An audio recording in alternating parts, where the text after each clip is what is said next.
তোমরা বিভিন্ন পরীক্ষার প্রিপারেশন নিচ্ছ কিন্তু বুঝতে পারছো না তোমাদের যে প্রিপারেশন সেটা কতটা কি হচ্ছে। তার জন্য তো নিজেকে যাচাই করা উচিত। তুমি সেটা পিএসসির পরীক্ষা দাও, সেন্ট্রালের পরীক্ষা দাও, সেটা তুমি ব্যাংকের পরীক্ষা দাও, যে কোনো পরীক্ষা প্রায় 500টা এক্সাম কভার করছে এই রকম প্রায় লাখখানেক মক টেস্টের একটা পুরো ভান্ডার, একটা ব্যাংক বলতে পারো আড্ডার টেস্ট প্রাইম। যে টেস্ট প্রাইমে তোমরা যে কোনো পরীক্ষার তুমি ভাবতেও পারো না, নামও করতে পারো না বা জানো না, সেই পরীক্ষারও কিন্তু মক টেস্ট তুমি full length sectional mock test তুমি এখানে পেয়ে যাবে। তো দেরি কেন করছো?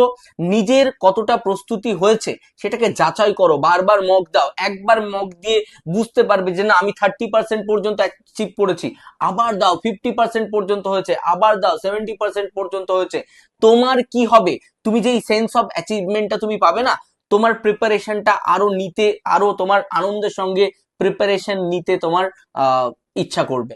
তো এখনই টেস্ট প্রাইমটা নিয়ে নাও, মাত্র 269 টাকায় লাখখানেক মক টেস্ট, টেস্টের ভান্ডার, শুধু Y465 কোড দিয়ে।